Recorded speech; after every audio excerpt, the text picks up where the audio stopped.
Hai teman-teman semuanya. Sebelumnya perkenalkan nama saya Catherine. Salam sejahtera bagi kita semua.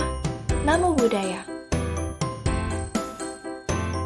Pada video pembelajaran kali ini, saya akan membahas mengenai perkembangan agama Buddha.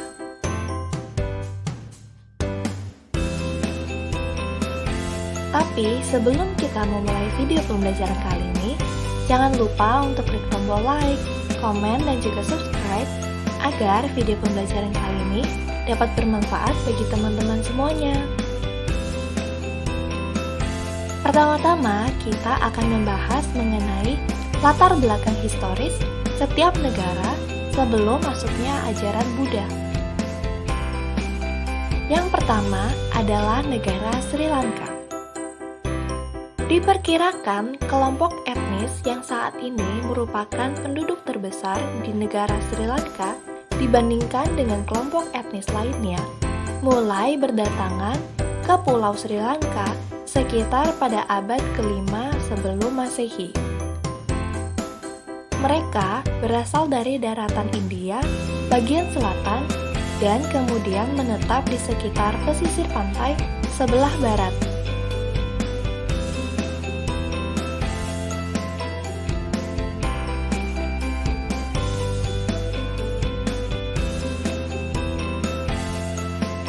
Kemudian yang kedua adalah negara China.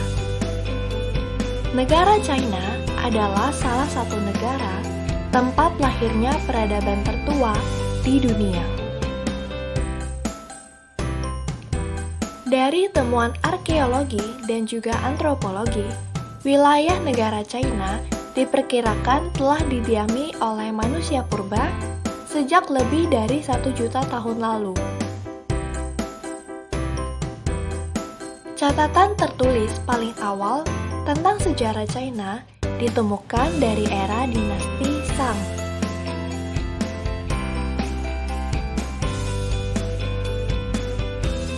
Berikutnya, kita akan membahas mengenai perkembangan agama Buddha di negara Sri Lanka.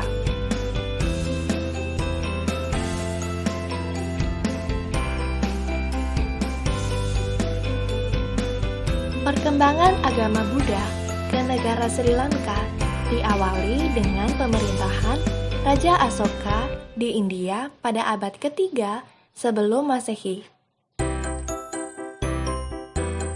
Masuknya agama Buddha ke negara Sri Lanka diawali dengan hubungan persahabatan antara Raja Asoka dengan Raja Dewanampiya Tissa. Secara resmi, masuknya agama Buddha ke Sri Lanka dimulai dengan datangnya sekelompok biku yang dipimpin oleh Biku Mahinda, yaitu putra dari Raja Asoka. Setelah kanon Pali mulai ditulis di Sri Lanka pada masa kekuasaan Raja Witagami, tradisi Theravada berkembang di negara Sri Lanka. Selain itu, terdapat seorang filsuf agama Buddha, yaitu Buddhaghosa. Aliran Theravada menjadi aliran Buddha yang paling banyak dianut di negara Sri Lanka. Dan negara Sri Lanka menjadi pusat penyebaran agama Buddha aliran Theravada ke Asia Tenggara sejak abad kedua Masehi. Sekitar 70% dari penduduk negara Sri Lanka didominasi oleh tradisi Theravada. Kemudian berikutnya kita akan membahas mengenai perkembangan agama Buddha di negara China.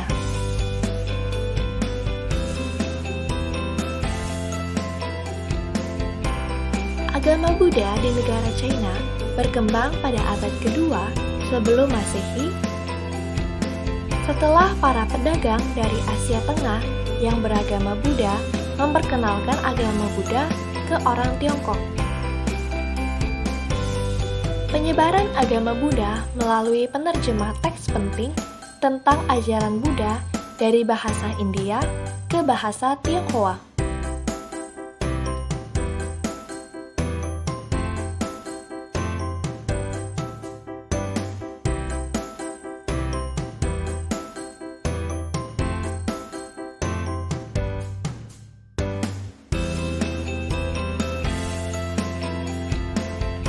Penyebaran agama Buddha di negara China juga ditandai dengan berkembangnya seni pahat, patung-patung Buddha, dan dibangunnya sekolah ajaran Buddha di negara China.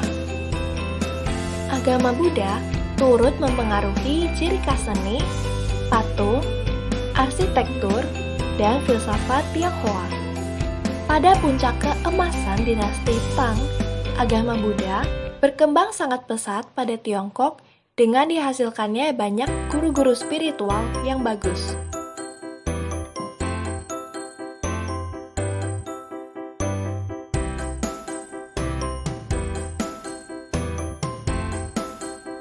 Bahkan, sampai saat ini, agama Buddha masih merupakan agama utama bagi orang Tiongkok.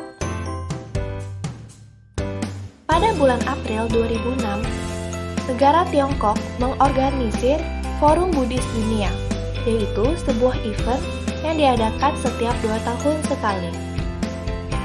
Pada Maret 2007, pemerintahan Tiongkok melarang aktivitas penambangan di gunung-gunung suci bagi umat Buddha. Pada tahun yang sama, di Changzhou, pagoda tertinggi di dunia dibangun dan dibuka untuk umum.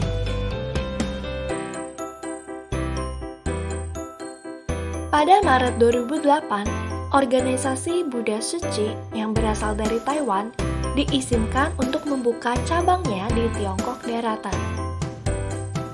Hal-hal ini semakin menunjukkan dukungan dari pemerintah Tiongkok yang komunis dan sekuler terhadap perkembangan agama Buddha Mahayana sebagai agama tradisional dan mayoritas di negara China.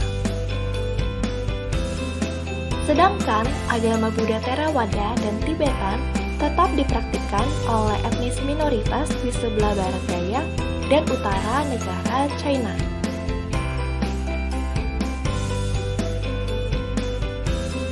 Berikutnya, kita akan membahas mengenai perkembangan agama pada masa kerajaan-kerajaan di Indonesia hingga saat ini.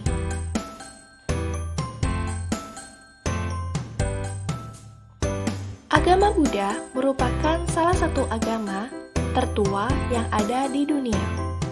Agama Buddha berasal dari India, tepatnya Nepal, sejak abad ke-6 sebelum Masehi dan tetap bertahan hingga sekarang. Agama Buddha berkembang cukup baik di daerah Asia dan telah menjadi agama mayoritas di beberapa negara. Agama Buddha kemudian juga masuk ke Nusantara dan menjadi salah satu agama tertua yang ada di Indonesia saat ini.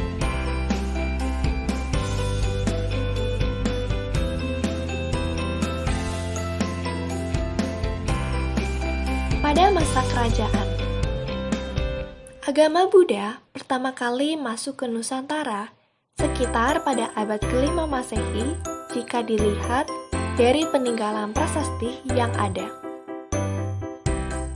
Diduga pertama kali dibawa oleh pengelana dari China. Kerajaan Buddha pertama kali yang berkembang adalah Kerajaan Sriwijaya dan pernah menjadi salah satu pusat pengembangan agama Buddha di Asia Tenggara.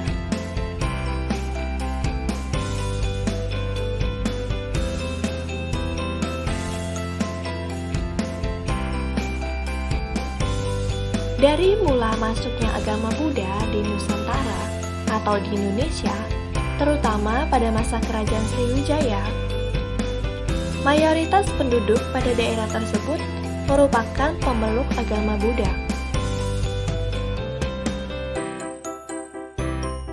Namun, setelah berkembangnya kerajaan-kerajaan Islam di negara Indonesia, jumlah pemeluk agama Buddha menjadi semakin berkurang karena tergantikan oleh agama Islam.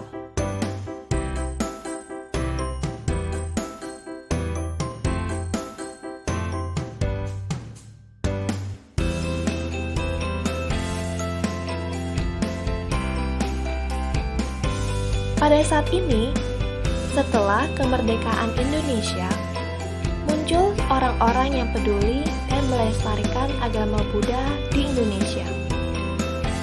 dimulai dengan seorang biku dari Sri Lanka bernama Narada Mahatera.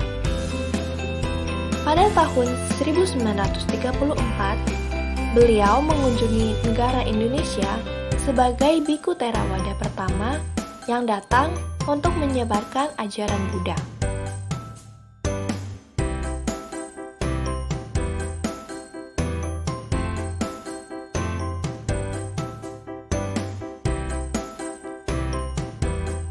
Namun, jumlah penduduk di negara Indonesia yang menganut agama Buddha sangatlah bertolak belakang dengan pertumbuhan jumlah penduduk di Indonesia.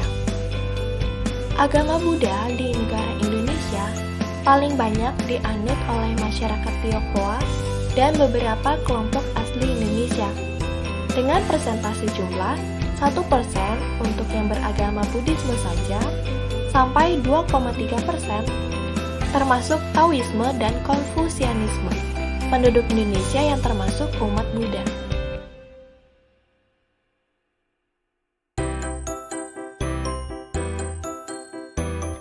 Berikutnya, mari kita bahas mengenai dampak perkembangan agama Buddha di Indonesia saat ini.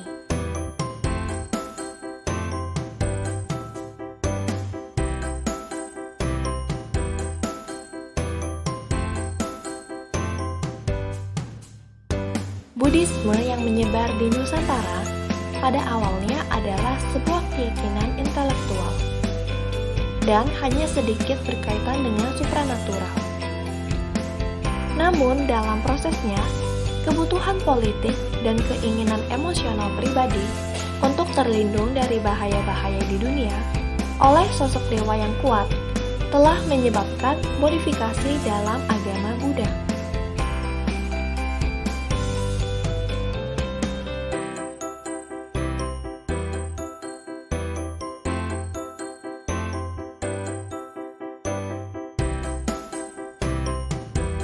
Dalam banyak hal, Buddhisme adalah sangat individualitis, yaitu semua individu, baik pria maupun wanita, bertanggung jawab untuk spiritualitas mereka sendiri. Siapapun bisa bermeditasi sendirian. Candi tidak diperlukan, dan tidak ada pendeta yang diperlukan untuk bertindak sebagai perantara. Masyarakat menyediakan pagoda dan kuil-kuil hanya untuk menginspirasi kerangka pikiran yang tepat untuk membantu umat dalam pengabdian dan kesadaran diri mereka.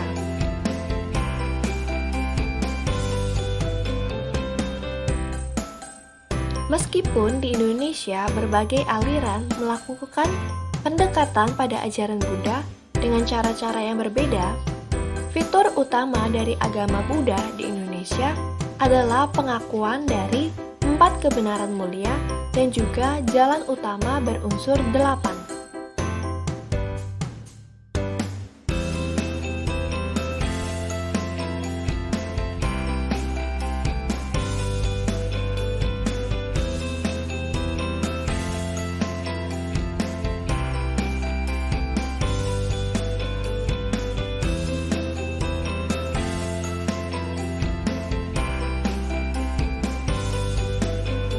Empat kebenaran mulia melibatkan pengakuan bahwa semua keberadaan dipenuhi oleh penderitaan.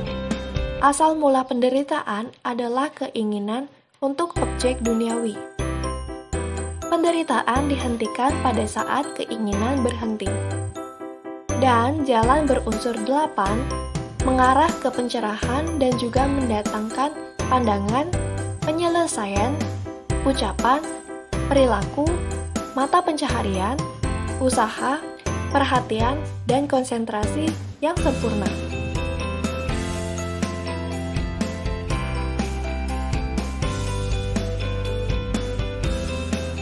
Sekian video pembelajaran kali ini mengenai perkembangan agama Buddha. Terima kasih dan semoga video pembelajaran ini dapat bermanfaat bagi teman-teman semuanya.